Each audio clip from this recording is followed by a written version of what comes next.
There's a nickname they give people who went to Berkeley. They call us pussies. Comedy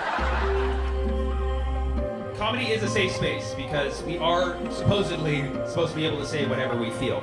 I lost my virginity in a rental car that I rented myself, okay? Oh my God, Pete Davidson was only 8 years old when Kim's sex tape came out. There's DNA, there's RNA, and there's NWA, okay? If Biden reads that teleprompter wrong, we're gone. It is the year of the tiger. The biggest pussy of them all. I'm a smart Lebanese-ass pussy. I'm a slap, you get me? I am openly Palestinian. I was closeted for 30 years. Everybody loves political comedy, just not at the same time. Also in a safe space. My parents, when they first found out about me, were considering an abortion. And I'm not saying this to get any kind of sympathy. I'm just saying there has already been attempts to cancel me. I'm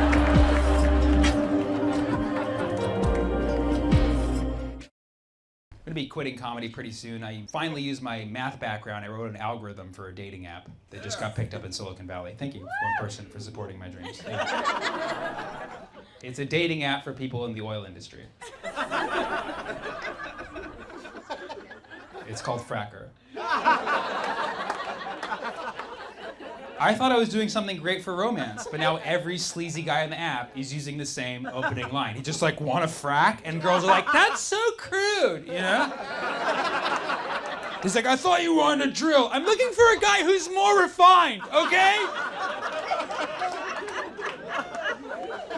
Oh, this thing is rigged. Oh, well, good luck finding an alternative. Better go to the wind power site. It's called Blower. Oh, well, I want to lay the pipeline. Looks like this is a dry hole. Oh, frack you, Derek. Go frack yourself, Derek. Okay, Miss Fields, I wish you well. Tonight's last comedy. And moving on is...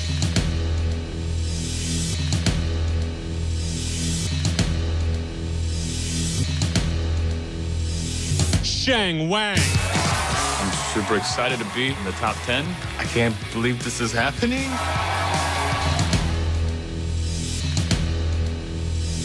I'd like to welcome our special guest, the mayor of New York, Mike Bucci.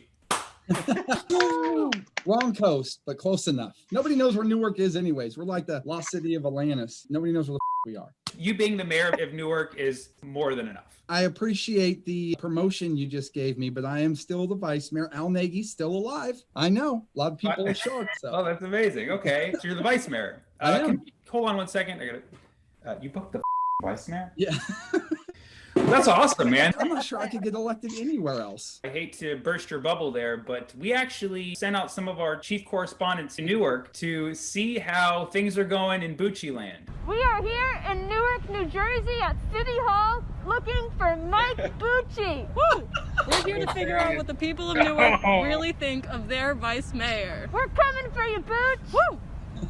You can just smell that fresh Newark air. Where are you, Mike Bucci? Where are you? What are your favorite things about Mike Bucci? Mike Bucci, to be honest, I don't even know who that is. I don't know enough about Vice Mayor Mike Bucci. Mike Bucci? Yeah. So his name is Mike Bucci. Okay. What do you like about Mike Bucci? Honestly, don't know much about Mike, but he seems like he has a good heart. He has a great heart, actually. So Newark looks wonderful. That's They're great. doing a great job. Do you think Vice Mayor Mike Bucci has anything to do with that? I'm not familiar with him very much. What are your thoughts on Vice Mayor Mike Bucci? To be honest, I don't even know. He's the mayor of Newark. We're trying to figure out what people of Newark, New Jersey think of Mike Bucci. Oh. What do you think of Mike Bucci? You're gonna have to ask somebody else. I'm not a person. But as far as Mike Bucci, I don't know. What's your first impression when you think of Mike Bucci? I truly don't know. It's kind of a funny last name. It's kind of catchy. It's good for slogans. Yeah. What do you want to see improved about the city? For me, I think the main thing is information. Okay. Like creating some central space where people can get information about what's happening. Like who is Mike Bucci? Who's Mike Bucci? Yeah. Excellent. Butcher game, Butcher game, Butcher game, Butcher game, Butcher game, Butcher game, Butcher game, Butcher game, Butcher game, Butcher game, Butcher game, Butcher game, Butcher.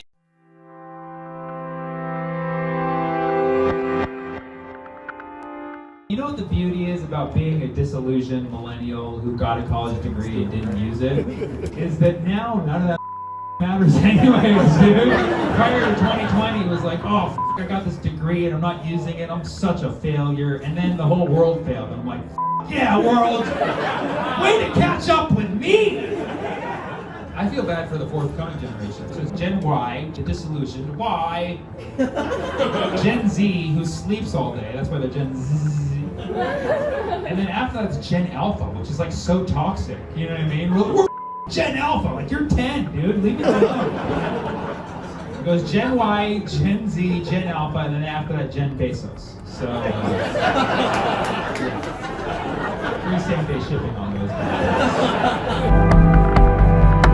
I give hugs because it releases oxytocin, feels really good. It's the feel-good hormone. People are always like, Sammy's so snuggly and lovable. Like, no, I'm just doing it for the drugs. You know what I'm saying? Just getting high. So if some kid asks you like, hey bro, you got some oxy? Just give him a hug. Yeah. That's how you solve the opioid crisis. I am running for president in 2036. I am going to abolish leaf blowers. And you can sleep in to whenever you want without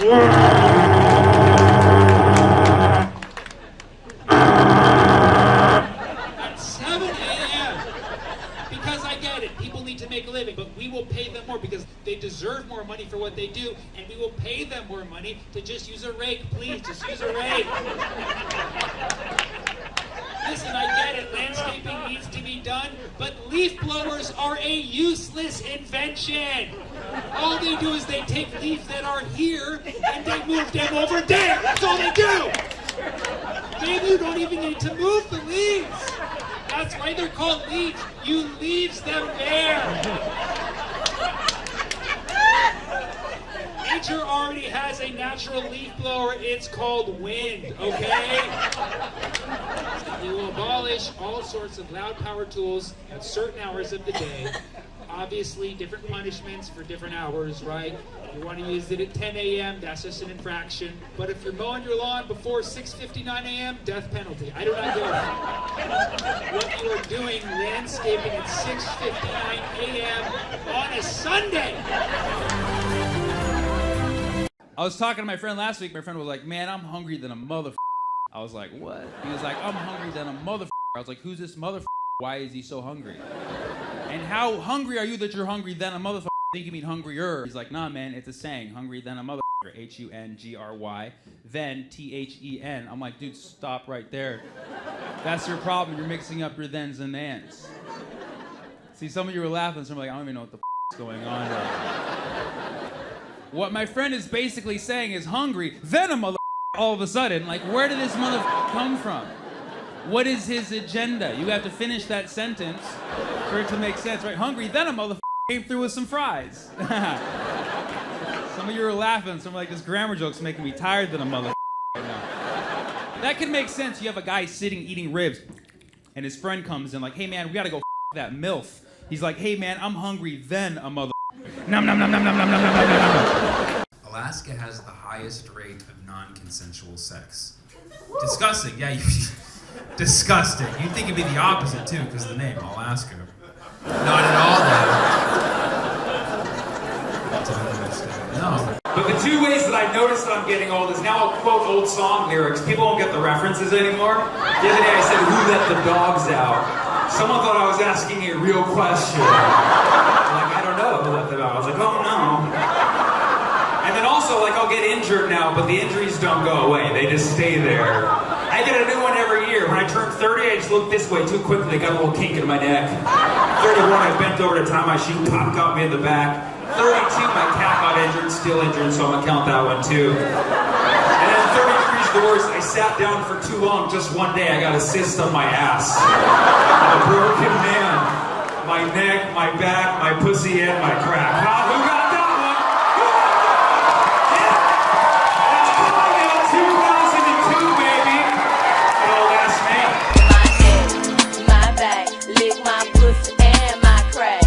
My friend cooked me a free-range chicken. Tasted amazing. You know the levels. There's cage-free, then there's free-range, then there's pasture-raised, which, like, in each case, the animal gets like a square foot more it can walk around, and you pay an extra $5 for this little bit more that they can watch. Look it up. It's pretty bad. But they taste amazing. They do taste really good. Apparently, when you befriend the animal before you, it tastes amazing because apparently nothing tastes better than betrayal. That's just, this chicken had hopes and dreams. He was playing guitar. He was rocking out, listening to Freebird. He lived a good life.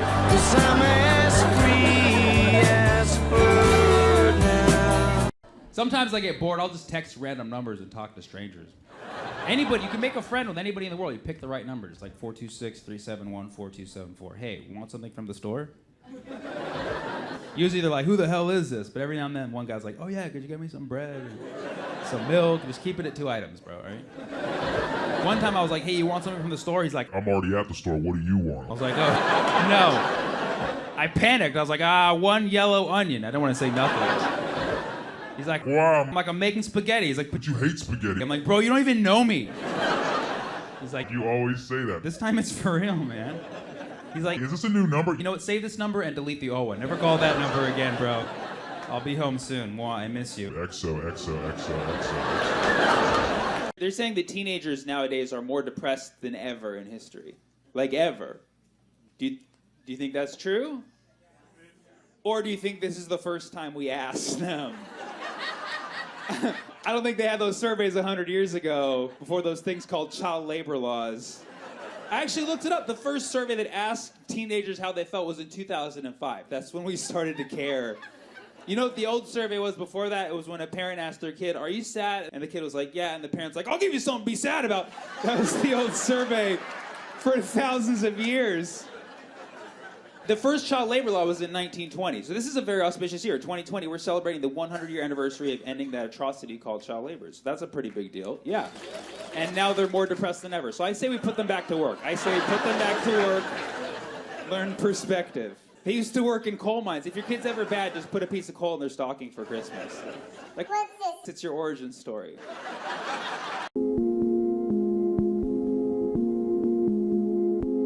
What's up, y'all? This is Sammy Obeid, local Arab American, frequenter at the Jewish Community Center, lover of all religions. I put the Pal in Palestinian. Today, we're gonna get high and solve anti-Semitism.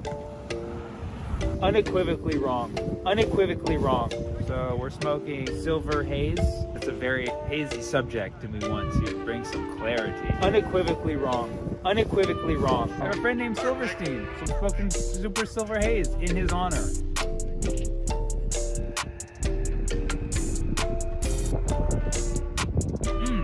That feels like the oldest religion to me. Unequivocally wrong. You want to hit it? Yeah, sure. They. Problem with anti-Semitism with people saying they too much. They control the media, they control government, they control the banks. And it will not all Jewish people, but they. We need to stop using they. It's just like when people say, hey, my name is David, he, his, hims. Hi, we're the Jews. Not they. Not they. Choose your preferred pronoun. Unequivocally wrong. I didn't age it. I've been seeing a lot of celebrities getting in trouble for anti-Semitic comments.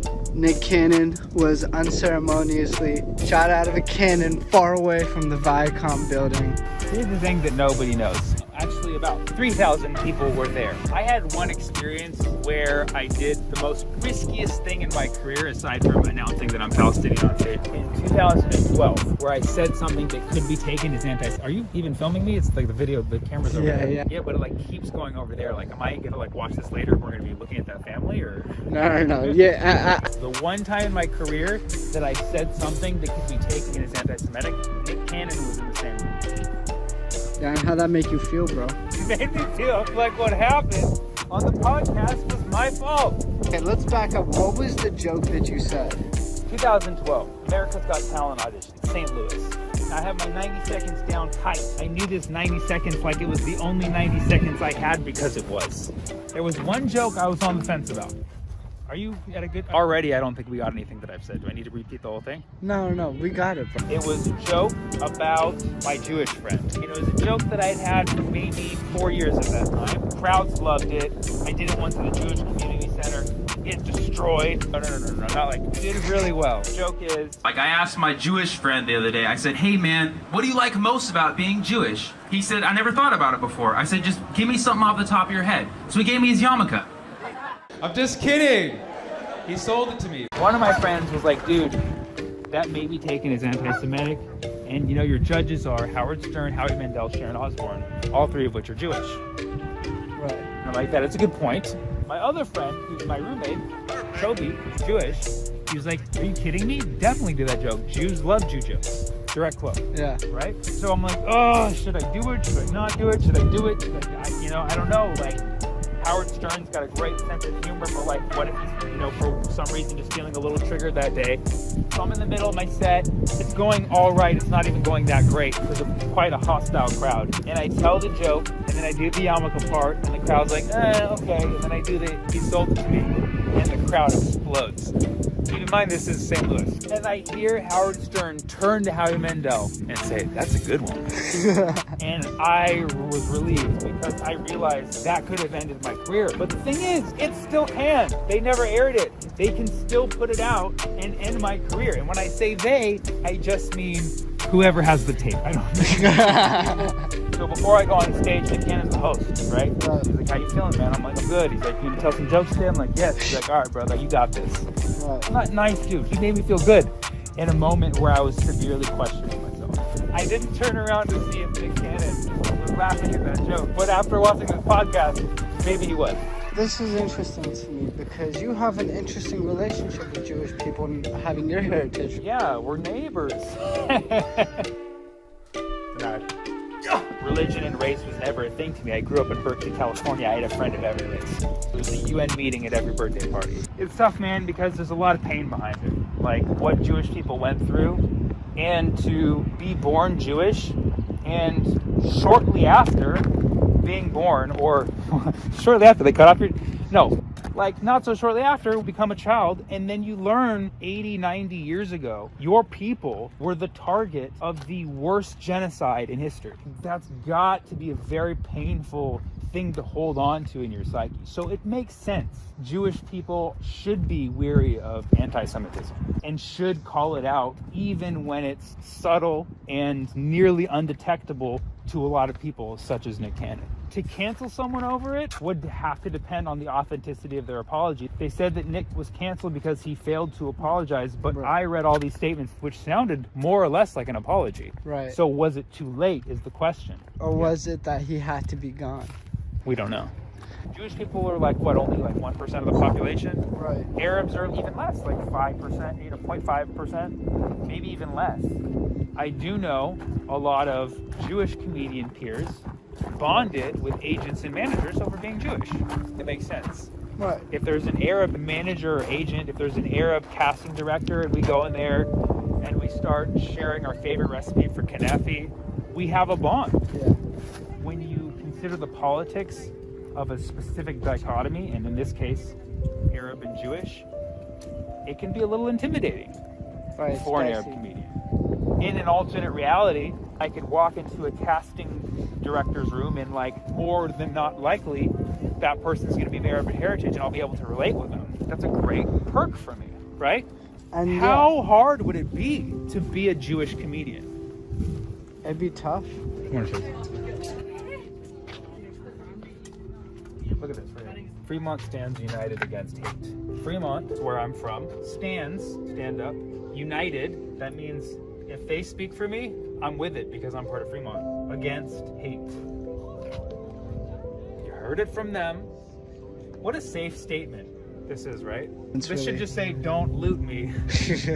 Oh shit. Pigeon on pigeon, man. Pigeon on pigeon violence. When it comes specifically to African American and Jewish relations, I don't feel like my voice matters other than just being like, hey, kind of observe this, no big deal. Right. Okay? The hip-hop industry, sports, these are overwhelmingly dominated by African-American talent. The African-American talent is represented by managers and agents who are overwhelmingly Jewish. Right. And by overwhelmingly, I don't mean like, oh my God, it's too much for me. I mean, if you look at statistically, that's all. Yeah, a lot of it. Yes. And, so you have a lot of Jewish and black relations in the entertainment and sports industry.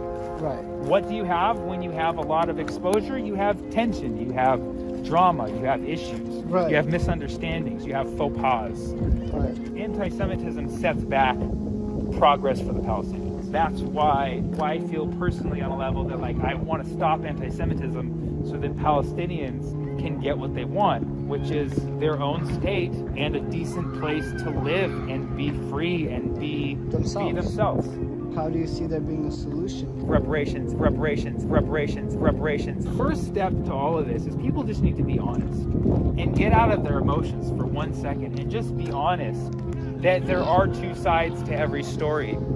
And clinging on to your pain is only going to delay the healing. To have an honest discussion about anti-Semitism, acknowledge it, then let go of it, and then take an honest look at why it exists and what people need to know to stop casually entertaining it. Because as we know, Nick Cannon's special is called Showbiz.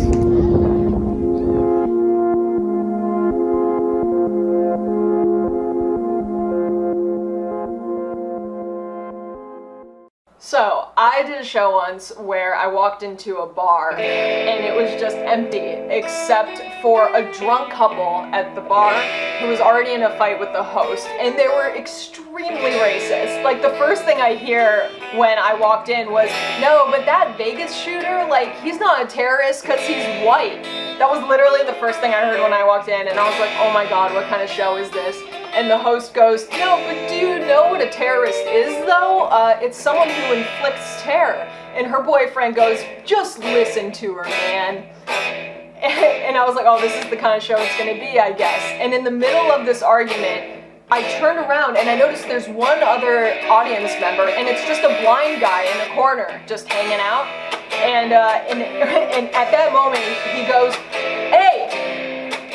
He goes, I want pussy. Like, that's what he yelled. That was what he wanted in that moment, I guess. And the drunk girl goes, I'll see your dick.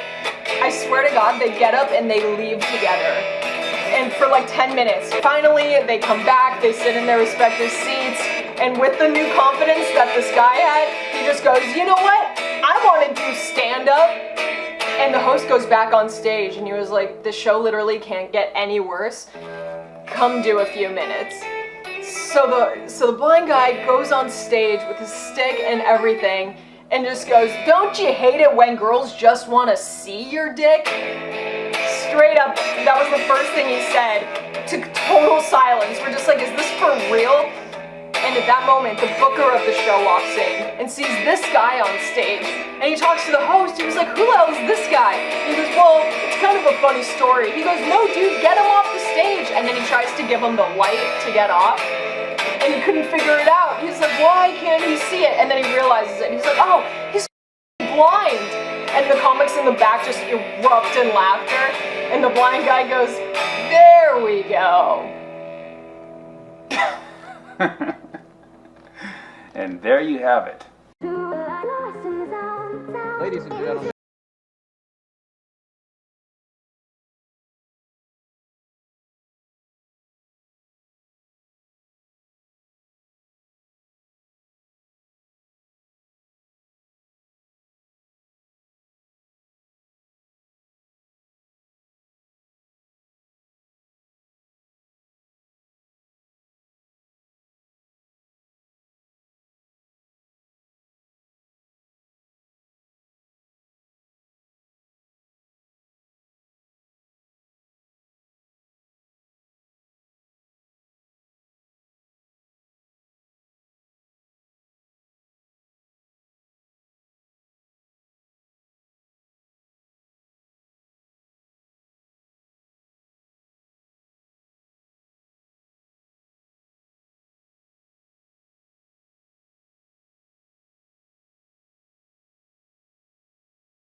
Yeah. Oh, There it sorry. is. I'm like the only Indian in the world that does not understand how to work this.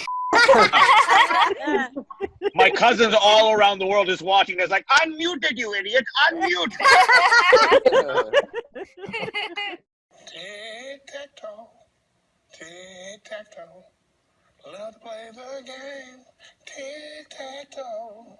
There's 9 squares you play, put the X next to the O, the O next to the X, call it tic-tac-toe. You'll have a lot of fun wherever you go, playing this great game called tic-tac-toe.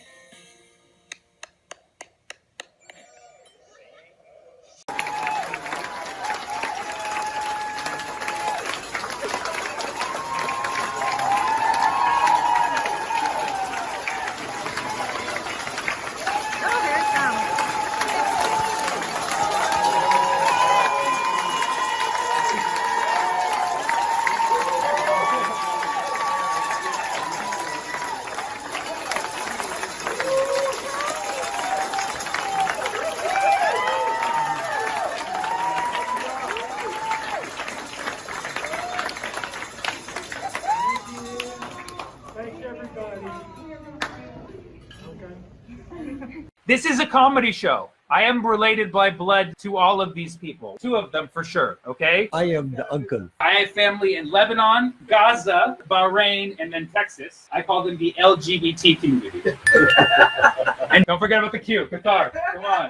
Did you know actually the LGBT community is adding I now? I think it's intersex, but we refuse to annex Israel. Come on, everybody. Come on. Yeah, uncle like that one. Yeah. I am the uncle. You ever notice that when a KKK takes off their face mask, they just become a chef? Come on, everybody. So people ask me who I'm going to vote for. And the truth is, I have depression, okay? And who doesn't nowadays? Except this man, the happiest man in the world. So people ask me, who are you going to vote for? I say, well, it doesn't really matter because whoever wins, I'm still going to be depressed. So I guess you could say I'm blue no matter who. Come on. Now. Blue no matter who. Blue no matter who. Give him that hot flute. This is Arab culture at its finest. That was great. You know this thing about the conversation joke? Coronavirus! While every media outlet is coughing in your face with fear, let's kick back, relax, and talk about the actual chances that you'll die. Come on, have a beer with me, huh? Oh, too soon. Here's the top 10 reasons why people in America die. Screenshot this, put it on your fridge. You'll eat healthier, trust me. Let's start at the bottom with the least scary. Suicide. 47,000 lives lost a year. In order for coronavirus to match that at a mortality rate of 3.4%, we'll have to have 1.4 million infections. And currently this is where we're at. So logically, until 0.5% of the population is infected, coronavirus doesn't even make the top 10. Don't get me wrong, COVID is still scary, but don't kill yourself over it. Moving up to number 8, the flu and its Russian friend, pneumonia. 56.7 thousand Americans die from the flu each year. So until COVID-19 infections reach 1.7 million, the flu technically is more likely to kill you. Cough, cough. That's a cough, you're dead. Let's move up to the top 3. Car accidents kill 170,000 people a year. So if you're driving right now, you're more likely to die from watching this video about the coronavirus than the coronavirus itself. Until infections reach about 5 million, which could happen. I don't know, we'll see. Top 2, cancer, and not the astrological sign, which will also kill you. Stay away from those power lines. You're gonna miss out on your opportunity to die of the coronavirus. And number 1, heart disease, or the coronavirus. The coronavirus will have to infect 19 million people, 6% of the American population, before it's as deadly as that shit that we eat. Right now, you're more than 1,000 times more likely to kill yourself, 2,000 times more likely to die from the flu, 5,000 times more likely to die in a car crash, and 50,000 times more likely to die from heart disease or cancer than you are from the coronavirus. So given current infections, your actual chances of dying from the coronavirus are 1 in 10 million! Assuming you don't already have it. If you already have it, your chances are 1 in 30. Let's do our best to not let it make the top 10 charts. If you feel symptoms, stay away from people. That's what you're supposed to do anyway, okay? Take some you time, or else you will be the reason why COVID-19 kills more people than kidney stuff. And that's a crime. And until coronavirus infections reach 1.4 million, just relax and worry about this stuff. Eh? And if infections do reach 1.4 million, I'm moving to the Congo! Yeah! Ebola's overrated. Come on! Dictatorship's not so bad. Poverty's not so bad. Malaria's not so bad. Water quality's not so bad. You're bad. See you next time, everybody! Come on! Still no? Still too soon? Huh? Hey! Majority of people that get coronavirus will have mild to moderate symptoms, but the key is if you're getting flu-like symptoms, you need to quarantine yourself. Even the sniffles, even a sore throat, Yes. even a fever. For up to 14 days, there's some cases where even up to 21 days of quarantine is fine. For God's sakes, do not fly. Get off the plane. Right.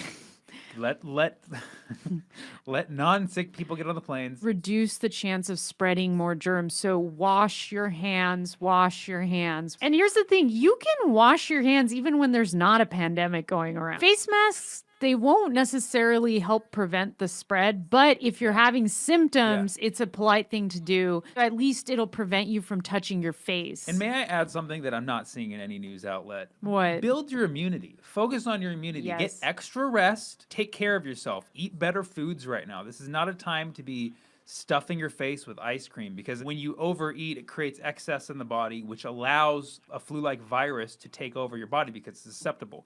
Build your immunity. Eat well, rest well, think positive thoughts, meditate, exercise the right amount, not too much. Don't stay out in the cold. Bundle up. Do everything you can to be a virus-fighting machine, and you will be fine, and you will make sure the people around you are fine.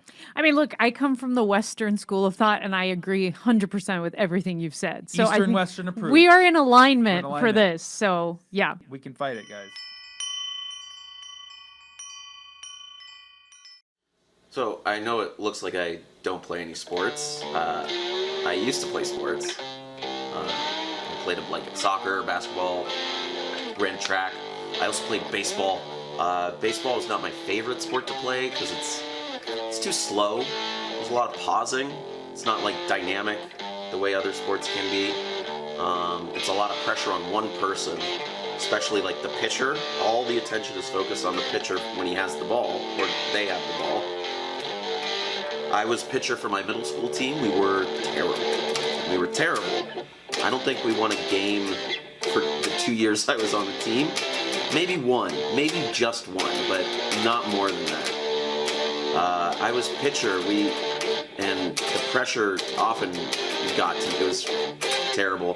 And but I could throw it fast and straight enough that it was like good enough for middle school. It was like 13 or 14, and that's all you need at that age.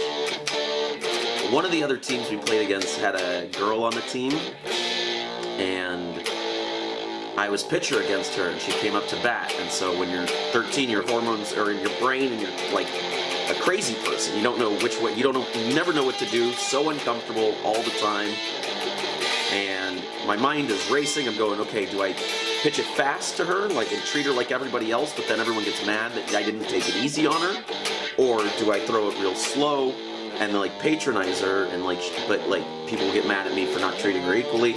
I don't know what to do. I'm just standing there for so long. The umpire goes, "Okay, kid, gotta get the game going. Like, let's play the baseball game." And so I have the ball in my hands, and then at the last like split second, I decide I'm gonna throw it slow. Whatever, that's it. I mean, and I lob it towards her, and as soon as it leaves my hand, I know it's bad. Because when you pitch fast, it goes straight, but when you throw it slowly, like, you don't have the same accuracy. And I lobbed it right at her, and it's going for her. And in my recollection, it takes probably 20-25 minutes for the ball to reach her, and she has so much time to move out of the way. But she turns her back, hits her square in the back, and just, oh my God, it was so embarrassing. The other team, of course, they're defensive of her. It's their teammates. They rush the field. They're like, they get up and they start saying, "Hey, what the hell, man? Why did you do that?" They could see that I was like, "I am so sorry. I didn't know what to do. I just panicked. I'm so sorry." So that's how I almost got beat up pitching too slowly. Glad you made it. Yeah, Sammy too. Champ. No, it should be Good good. afternoon. Thank you for calling the front yard. This is Stephanie. How can I help you? Hello, we would like to order for takeout, please. Okay, let me go ahead and transfer you. Hollywood and the unique NoHo art. You ready, Sam? All right, this is gonna be good. Who we calling? I forgot. For to go. I'd like some French fries and some pies and some cake. Ice cream, please. With some wings. Yeah. Give me all them fixings and things. Yeah, let me get the freaking fries. I don't even know, cause you know I don't want to deny. Do you guys sell burgers or freaking steak? Because you know my takeout can't be late, yo. Yeah, I'm hungry as hell. Do you have anything for sale? You guys like that or? What was that? What was that? I said, did y'all write that or? I mean, it wasn't bad. Hold on. We got our friend Nick that needs to order too. Hold on, go ahead, Nick. One more. Oh my god. Yeah.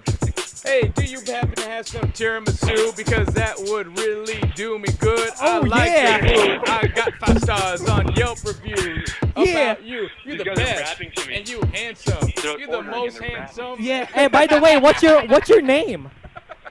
Gerald, right now I'm speaking. It's Gerald. Gerald! Oh, Gerald! Oh, Gerald! Oh, Gerald! It's the Gerald! Oh, Gerald! Oh, Gerald! Hey, Gerald, you on the Wings of Love podcast. You better look this up before you last. Wings of Love, sexy time. That's what we call all the time. We call you. We order food. What kind of food do you serve up? Yeah, Gerald, thank you very much. Oh, damn, we'll freaking keep in touch. Oh, man, follow us on Instagram at Wings of Love Sexy Time, Gerald. There you go, Gerald. Yeah, Gerald. Hey, Gerald, are you going to follow us? Are you going to follow us, Gerald? Follow you guys? No, Yeah. I'm good.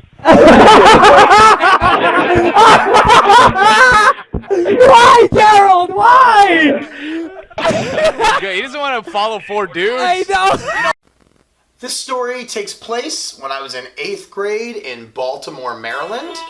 I was happily accepted into the all-state chorus, where myself and 120 of the Maryland's finest young singers would present our talents for all of the state to see. And I told my parents at the time I did not want my sister's boyfriend at the recital because I was 13, hated him, I was just an angry little boy, and they told me I had no control over that.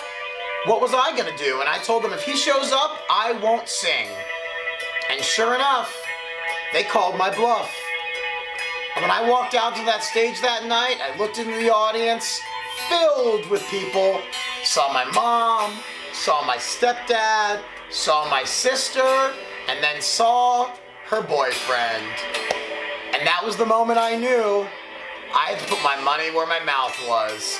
So as the choir director opened his arms, as everyone else started to sing, I closed my mouth and stood there smiling as large and evilly as I possibly could, staring directly into the face of my fuming parents, catching the daggers shooting out of their eyes directly back at me. And for 5 whole songs that we had rehearsed to a T for an entire week to perfection, I stood there and did not sing a single word. Because my parents didn't believe that I would do that. And I had to prove to them that they couldn't ever tell me what I was going to or not going to do. And that was proof. Don't fuck with me.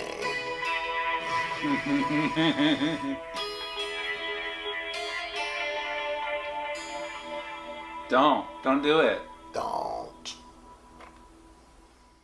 Hey, this is Sammy Obeid, and welcome to Figure Blast, the show that Spencer on YouTube says sucks complete ass. Yes, complete. Meaning when we start a job, we get it done. Ain't no half-ass sucking around here, Spencer. The Fountain of Youth. Does it exist outside of CGI? Our society is obsessed with looking younger, feeling younger. Basically, everyone wants to be a full-blown 5-year-old. Kind of like Spencer. Should I do Botox, eat kale, or just feel good about how I look now by using the Old Face app? Well, there's one thing you haven't done yet, and that's the f***ing math. Fact, human adults are anywhere from 55 to 70% water, averaging close to 60%. But as you get older, your body water declines to 40 to 50%. That's why older people look like they went through a dehydration process. And then babies are like 80% water, like little water balloons. You just throw them. That's why they're always sniffling and slobbering. Little water machines, these babies. And then of course, before that, we come from pure fluids, if you know what I mean. So really, aging is just drying. And drying is dying. So the secret to staying young is simple. Just drink more water and hold your pee. Drink more water, hold your pee. Drink more water, hold your pee. Isn't that crazy? The fountain of youth is just the fountain. Drink more water, hold your pee. You ever notice as you get older, you get up in the middle of the night to go pee more? That's your bladder trying to f***ing kill you. Stop it. Kegel. Drink more water, hold your pee. Kegel. Drink more water, hold your pee. Kegel. Kegel. Kegel. Kegel. Kegel. Kegel. Do you sweat a lot? Stop it. That's not good. Fact. The average adult loses 3 liters of water a day. But how much water do they tell us to drink a day? Only 2 liters. Well, that's strange. Where's that extra liter? Why are they cheating us out of a liter? I'll tell you why. It's because the government wants you to die early so they can collect that Social Security. Yeah, the government's corrupt, the Illuminati's real, Sammy, and 9/11 was an inside job. And Tupac is dead. He is dead. Is this making you sad? Don't cry, that's gonna make it worse. Do you like to have sex? Sex, you're losing fluids in all directions. You can wear 10 condoms, but if you aren't chugging water, that sex ain't safe. The worst STD? Sexually transmitted dehydration. That's why it's called being thirsty. According to the World Health Organization, the average male ejaculate is 3.7 milliliters, just shy of a teaspoon. Let's call it a low teaspoon. But the average adult male only has 53 liters of water, so if you do the math, JK, I did it for you, that's about 14,000 loads until you die. So if you once a day, that's 39 years until you're dead. One study estimates that the average male ejaculates 4.2 times a week, which gives you 65 years of pleasure. So if you start getting busy at the normal age of 13, that puts you to death at 78, which is life expectancy, so the theory checks out. I started at 12.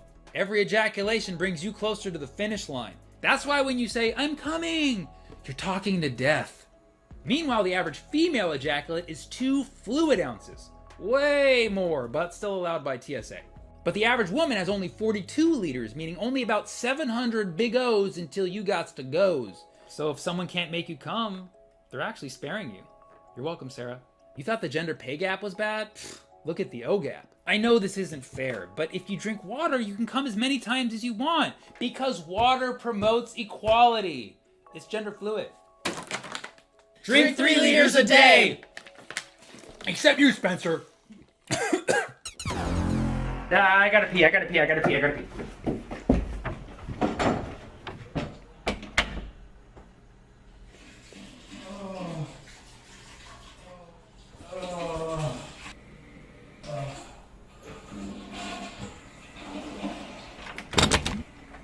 Wow, that was a good piss. Well, now I'm thirsty. Hey, I got 3 f***s left. Oh, yeah? I got 699, jackass. Hey, this is Sammy Obeid, and welcome to Figure Blast, your grandma's favorite show. And I know that because I was with her last night. On the phone, we talk. Yeah, summer's in full swing, and it's the perfect time to plan a trip to the beach, throw a pool party, or wonder if you're gonna die alone. That's right, it's wedding season! In fact, data from the Wedding Industrial Complex shows that May through October are the prime months for tying the noose. It's not. Tying the knot. Notice that wedding bookings peak in October and are lowest in January. Maybe related to temperature? No, the curves don't really match. But I did pull some data on an American's average weight throughout the year. Notice that we all shed pounds during the summer months and then we splurge it back over the holidays so that we never really change who we are. Now, merging both graphs together, we see that people are more likely to get married when they are thinner. Whoa, is that a thigh gap? Let's fill it with a life partner. This is mathematical proof of why people get married and gain weight instantly. Marry in January. Not only is it cheaper, but your partner has vows to exercise and is less likely to run. Now, if you're recently married and don't think this data is accurate, let us evaluate. Email mathzaddy@figureblasted.com with your wedding date and send recent pics. Now, if you're anything like everyone at my high school, you're probably asking yourself, when am I gonna get married? Of course, if you're asking this and you're already married, shame on you. But statistically, you're 1 out of 2 married people, so it's fine. Now, there's currently no mathematical model to predict when you'll get married. Aside from BuzzFeed's, we can predict when you'll get married with 95% accuracy if you pick your dream celebrity maid of honor and best man duo. Thanks, BuzzFeed. This is really helpful. I picked Beyonce Gosling and it just told me no. Don't you wish there was a mathematical model that predicts when you're gonna get married? I don't, because I just made one. For all you lonelies out there, here's some tips on how to get married sooner. Let's go! Tip 1, be a woman. The median age for marriage for women is 27, but for men it's 29. So just by being a woman, you increase your chances of getting married sooner to a creepy 29-year-old guy. Of course, gender is a spectrum, but wedding dates are a finite number, girl. Tip 2, move to Utah.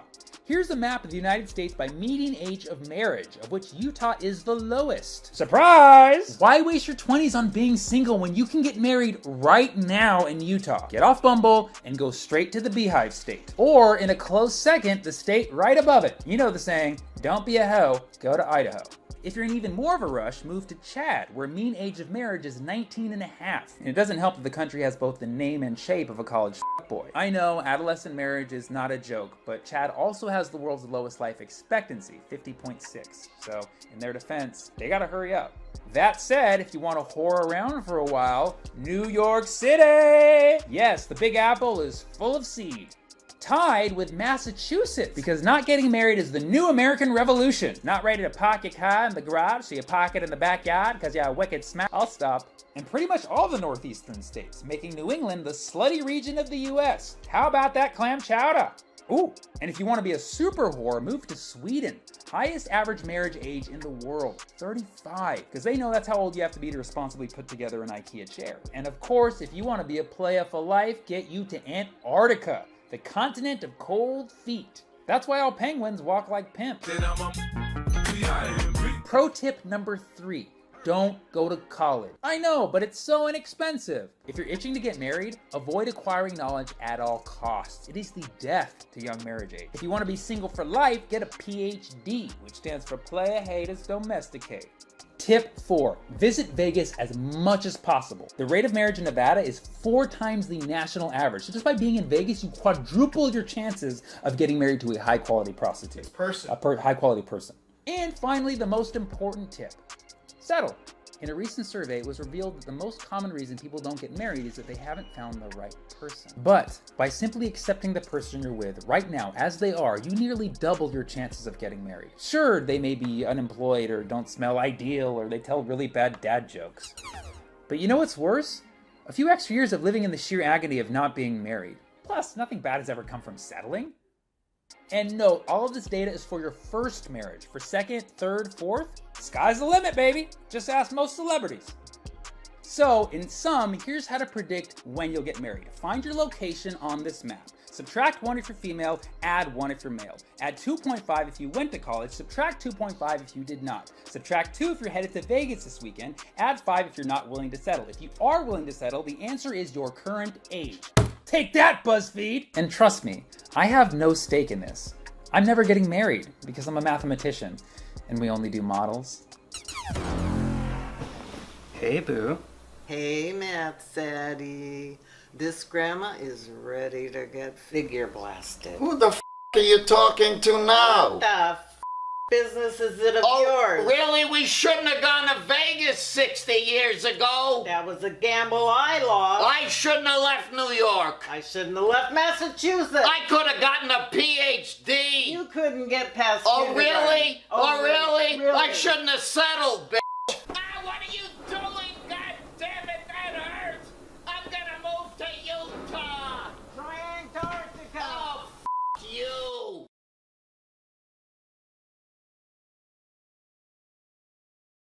Hey, I'm Sammy Obeid, and this is Figure Blast, the show with no political agenda, just numbers and fun.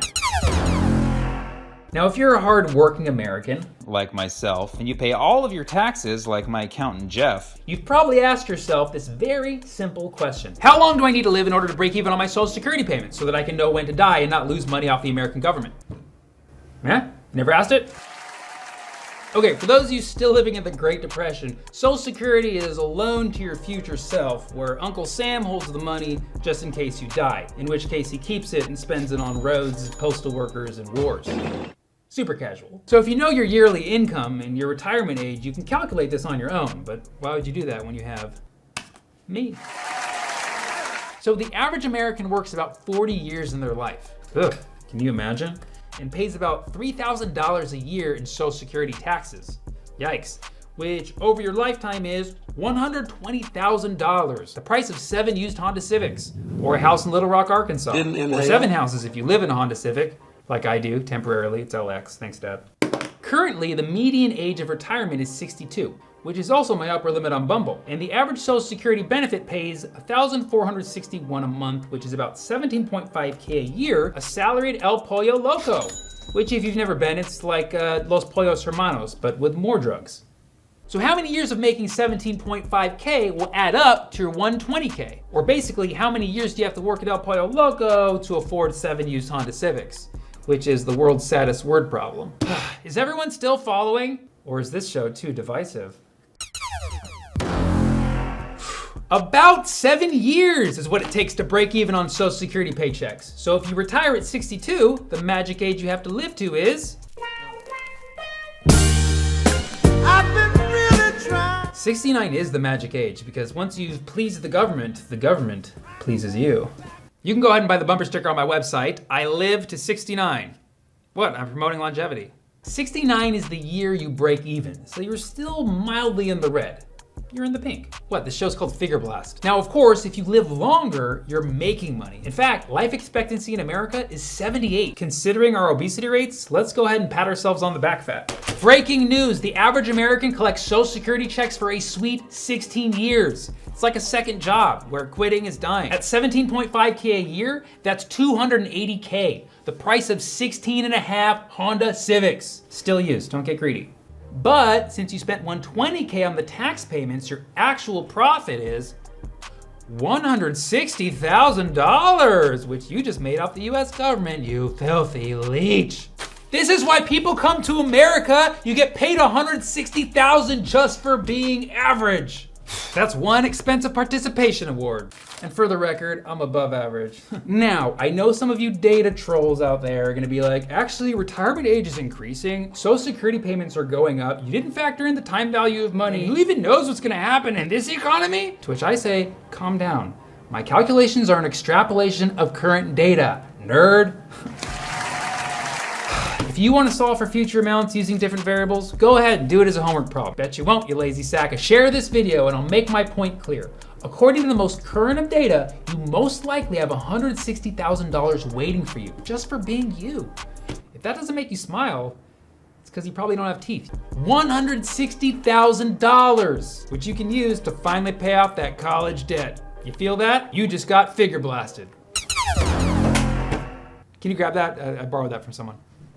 Where is it? I said, where the is my money, Sam? Oh, there it is.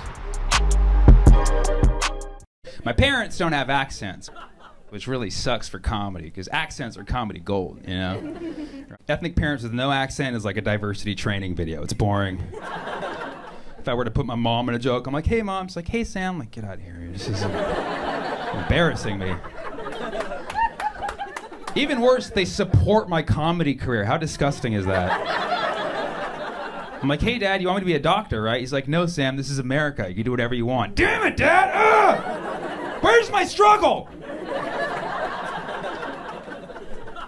Hey, Grandma. Hello, Sammy. That's what I'm talking about, Grandma. Yes! Wait, say Trader Joe's. Trader Joe. Oh, beautiful. That's going in a joke. That's how she says it. Woo! This is Sammy Obeid, full-time comedian, one-time hand model, and most importantly, former math teacher. Math teacher. Math teacher.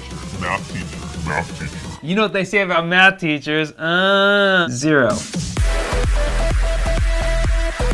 Damn! Don't worry, I'll do all the work. The more college you do, the less profitable it becomes. Sort of like making Saw movies. This is why I love math.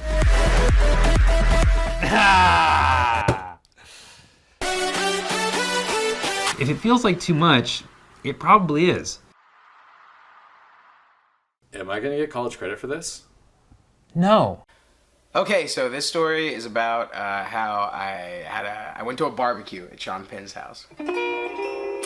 This was during, it was like 2011, audition for We Bought a Zoo. And I remember a bunch of comics were auditioning. I remember thinking, like, you would see people in the room like, oh man, I saw this dude on Last Comic Stand, and this guy was this guy or whatever. And I remember I got past the audition, and I got a call back. I went in, it was like Cameron Crowe in the room, and he's like, God, there were no lines. I remember it was a lot of improv. Like, pretend like Matt Damon just fell down. It's like, Matt Damon. Not like that, but like, something better. But yeah, I ended up getting the part. It was awesome, because I was just like, this was like my first Hollywood experience, and the movie was huge. It had like Scarlett Johansson and Matt Damon, and it's like, they're all friggin' huge people, and I was out of my element, but I was in these cool situations. Like, I remember one time, they wanted, it was like towards the end of filming, and they wanted to have a barbecue. And they were like, we'll do it on the zoo, the set. And then like Fox or whoever was like, no, you can't do that, because like liability or something. Like if someone like falls in the fire, they can sue Fox, and then they'll get all the Simpsons money. I don't know how it works, but yeah, they were like, you can't do this on set. So Scarlett Johansson was like, we should go do it at Sean Penn's house and have a barbecue. And I'm like, oh my God, this is crazy, man. I'm going to Sean Penn's house. So I go there, and it's like this place in Malibu. And it's like, bro, it's like what you see on TV. You're like, wow. I mean, this is like rich fucking territory right here.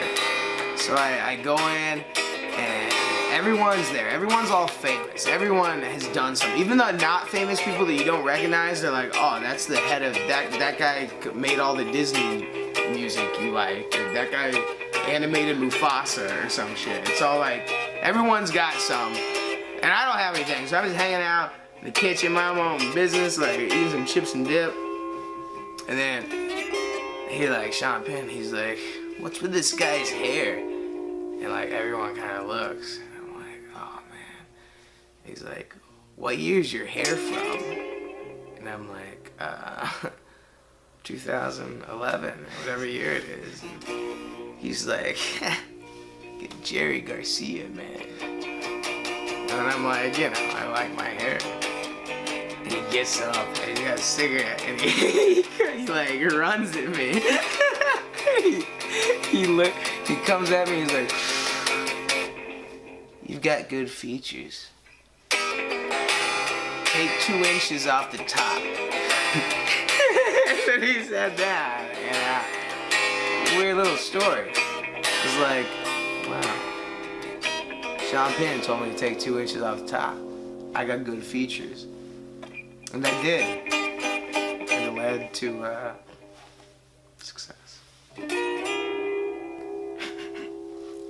Did it really? I'm here with you now. You tell me. Good point. Been eating organic. I don't like saying organic because when you say you eat organic, people think that you're better than them, which I do, but I don't want people to think that I think that. I think it's the hard G. It sounds like you're forcing your opinion. I eat organic, I eat organic. Like, stop it. So I like to smooth it out. I made up my own ethnic pronunciation. I say, I eat organic. There's something smoother about it, right? Because if you're going to be obnoxious, just be fully obnoxious. You know what I mean? I'll go into a Whole Foods, like, excuse me, are these avocados organic? Like, who the hell is this guy? And what country is he from? I think you mean organic. I'm like, no, I said organic. Organic. Like, wow, well, I guess the customer's always right. I guess they're organic. I'm like, yes, she said it, huh? I could even go further. So they have no cholesterol? It's like, who the hell is this guy? Check my ID, I'm an organ donor. What? I'm organic. I want you guys to feel how good it feels to say it on the count of 3. 1, 2, 3. Organic! Yeah! It doesn't feel forced, right? It feels organic. Organic. All right, so I was taking this trip called Birthright, which is a free trip to Israel that young Jewish men and women take so that you can go and it's a Jewish breeding program. Anyways, so I'm going through security. Everyone else is having no problem, but for some reason they put me in this room alone. And about an hour passes before someone finally comes up to me. It's this big burly Israeli security guard that goes, "Sir, we looked through your bag. We found writings against Israel, writings in Arabic." And I didn't know what he was talking about because I don't know how to write in Arabic. And I've not written against Israel since college. So I'm freaking out.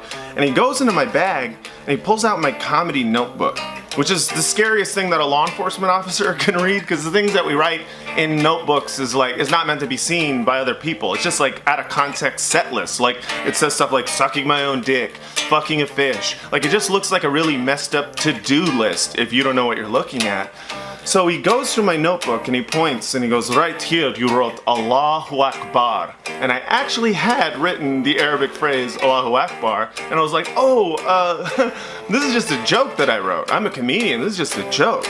And he's like, "Allahu Akbar is not a joke. How is that a joke?" And it was at that point when I realized I'd have to do my joke for Israeli security in order to prove my innocence, which was the greatest comedy experience of my lifetime, you know? So I got excited, I was new in comedy, I was like, let's do this, he's got a gun, I'm ready. So I was like, well, sir, the joke is, Allahu Akbar in Arabic literally translates to God is great. Allahu, God, Akbar, great. But not so much great as in awesome, it's more great as in expansive, as in big, as in everywhere, almost as in fat. So when I hear someone exclaim, Allahu Akbar, as a comedian, I want to shout back, how Akbar is he? And I would love it if they responded like it's Def Comedy Jam, like Allahu so Akbar, that when he sit around the mosque, he sit around the mosque. Salam, salam, beep, beep, beep, beep, beep, beep. That's a reggae horn that I did. So I do the joke and nothing. He just completely stone-faced. And I got a little mad because I was like, well, I'm still workshopping it. It's not done yet, so don't judge it. And then he just looks at me and he's like, wow, don't quit your day job. That is the worst I've ever seen anyone bomb. And I've literally seen people being bombed, shalom, shalom. And then he started doing the reggae horn like, beep, beep, beep, beep. And then we laughed and then we got on the plane. And it was a great trip. Yeah, good times. Can I go? So a good friend of mine was shopping for synagogues, and as you do, you maybe go on a retreat with like a youth-focused synagogue that gives you some whiskey on Shabbat. And I somehow found myself in Joshua Tree for a weekend on a Jewish retreat. And there was this woman there, we'll just call her Danielle. She just had this kind of like weird energy, and so you kind of like noticed it, but then like left it there. And a couple of my friends and I decided to go into this hot tub midday Shabbat, 3 p.m. and we just extended an invite out to everybody there, like if anybody wants to come join us in the hot tub, please. And so we got on our bathing suits, went into the hot tub. Again, it's 3 p.m. on Shabbat, the holy day, and we're there hanging out, and Danielle comes by, and without asking us or anything, she just removes all of her clothes and gets into the hot tub completely naked. And we're trying to be sex positive, so we don't really say anything. And as she's getting in, she says something disparaging about her body, like, it's not much, but it's mine. And we're like, I don't know what to do with this. But anyway, we just tried to like make enough eye contact so that we weren't like being weird, but not too much eye contact so that we weren't like staring at her body or anything like that. And slowly, like, her foot is drifting over to my foot, and she's kind of like nodding off, like had clearly taken some Xanax or something. And again, just trying to play it cool, me and my friends. And then I look over and her hands are inside of herself. She's started masturbating in the hot tub next to us. We're all frozen, we have no idea what to say or do. And I don't even know if one of my friends noticed. So we're just carrying on conversation like normal. And at some point, I guess she finished, she decided to get out of the hot tub. Now, does she use the stairs like a normal person? Why bother when you can swing your legs over the side and bare your genitals to everybody standing on the other side of the fence? She walked back into the desert without her clothes, left them there by the hot tub, and wasn't seen again for 18 hours. I like to say she went to Joshua Tree on this Jewish retreat to get in touch with herself.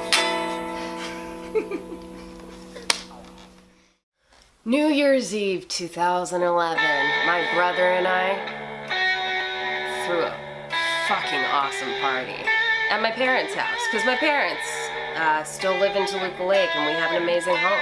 So we had thrown multiple parties at the house plenty of times before, and we had had a New Year's Eve party 2 years prior to that. So we were like 2011 going into 2012, we're gonna have an amazing party. So we invited all of our closest friends, but those friends invited their closest friends. And then those friends invited their somewhat close friends. So there were a lot of people in our house, and at one point there had to have been at least 100. But it was cool because it was New Year's Eve, and Mom and Dad were at the club, and even though they knew we were throwing a party, they didn't know what kind of party this was turning into. So they got home a little bit after midnight, but before midnight, there were so many people. People were drinking, people were smoking outside.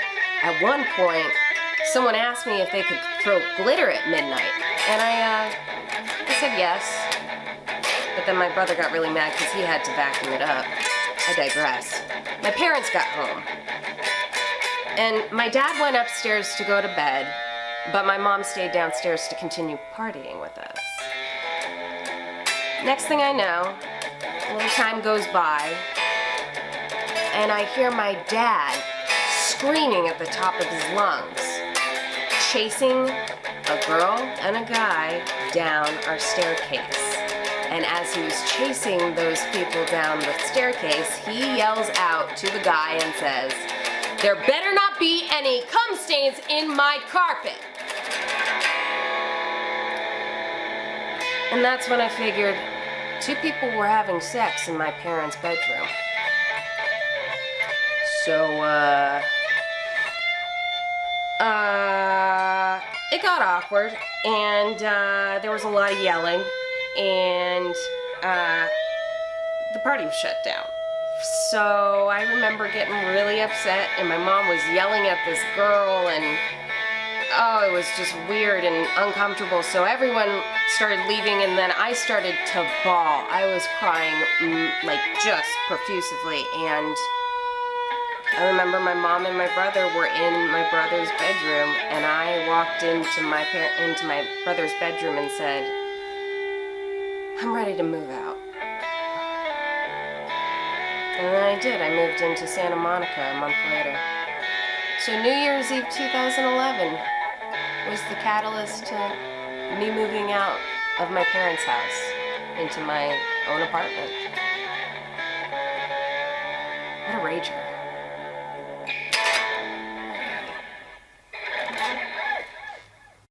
My dad was born a few hours out of Jerusalem. My mom was born in Utah, so both places where Jesus got resurrected. So my grandma was a Palestinian refugee in 1948. She fled her home. It's a very sad story, but she went to Beirut, met my grandpa there, so I find it romantic because her being a refugee gave him his opening line. He just like, "Want to come back to my place?" She's like, "You have a place?" "Mom, Dad, this guy has a place. Let's go." And now 70 years later, I'm doing my part as an Arab American to promote peace in the Middle East. I'm dating an Israeli woman. And you should be happy for me, okay? She's beautiful. She's out of my league, man. I'm like, why are you settling? Why? It's got me occupied. We share a joint account at Bank of the West Bank. You know what I'm talking about now? It's a metaphor. Israel-Palestine's a very tricky situation. Can't deny that.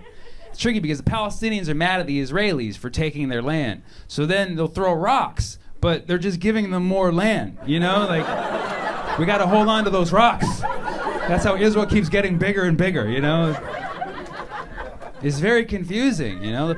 It's been 70 years, the Palestinians are still in disbelief. Like, this cannot be real, and the Jews are like, no, this is real. Very confusing. Here's my idea for a solution for America. Baseball game.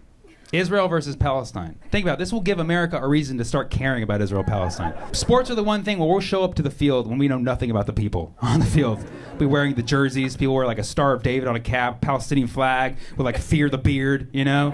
It could go either way. Finally, the kosher hot dogs would make sense, you know?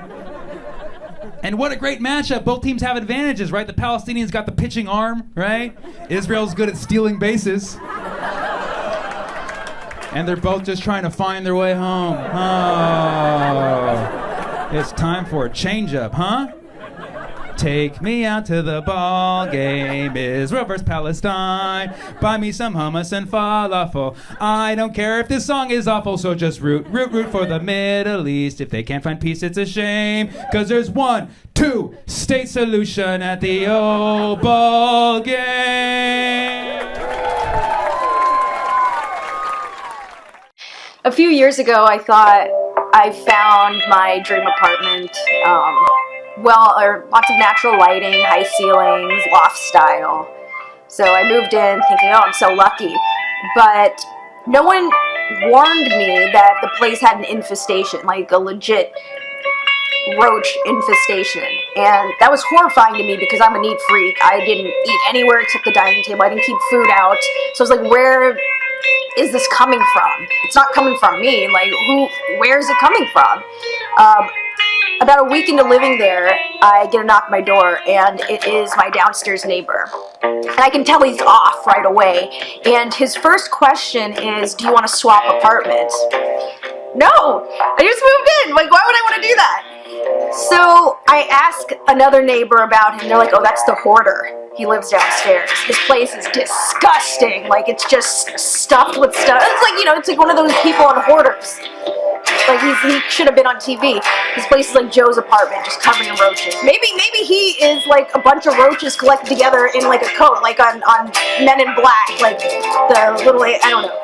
So, just out of sheer desperation, I start bringing him Raid and bug bombs and stuff, just hoping it would do something. Although, looking back, that's not going to do anything. You need a professional exterminator. I mean, really, you needed just, like, the SWAT team. I don't know. It was just bad. I went downstairs. I brought him Raid. He opened the door. He was butt naked. He tried to cover himself with the door, but I saw a ball swing out. He's very naked. I got a peek in his place.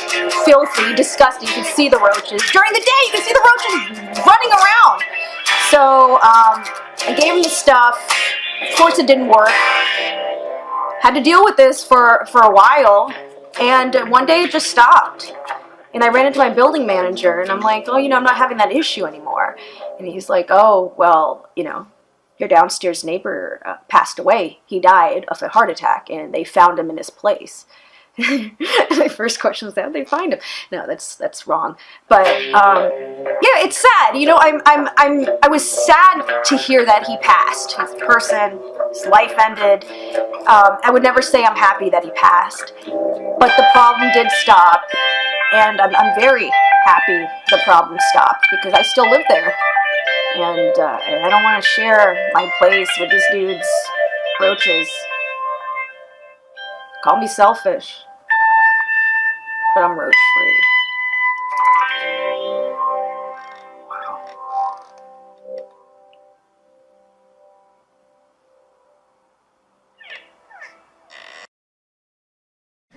I majored in math, that's why I do comedy now. Yeah, I applied mathematics with concentration in probability theory, which is like, what are the chances? 100%, it's already happened. That's how probability works. I'm gonna be honest, I keep it 100. You know what I'm saying? Yeah. America's bad at math. America's ranked 33rd in math in the world. Japan had to count that for us. It's pretty bad. In the world, we're ranked below the mean, but we're above the median, which means that half of you probably won't understand what that means. But neither will half the world, so we good. We good, baby. 33 is not so bad. Math is hard, but it's not going away anytime soon. Even if we got rid of math, the world would just fall apart, and there would be aftermath. You're doing math. Either way. Why do people hate math? Probably because we call it problems, right? That's a horrible name that we tell little children, fresh out of recess, having a good time. Hey kids, that was fun, yeah. Who's ready for problems? Like, no! That's what my parents have. I don't want those problems.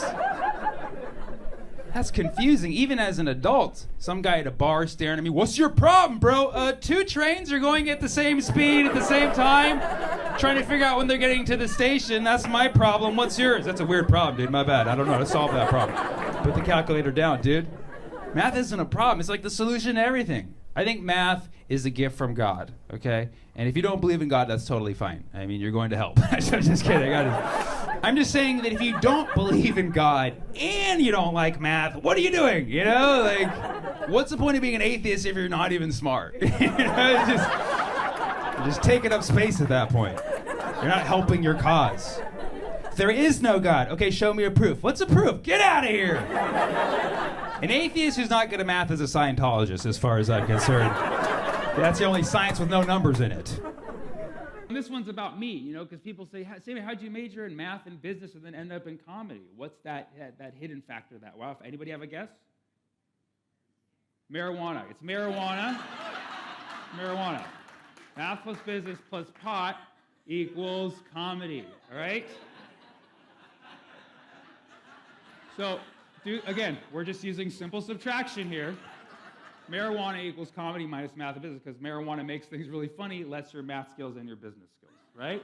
Also using subtraction, business equals comedy minus math minus marijuana, which makes sense because to be good at business, you don't necessarily have to be good at math.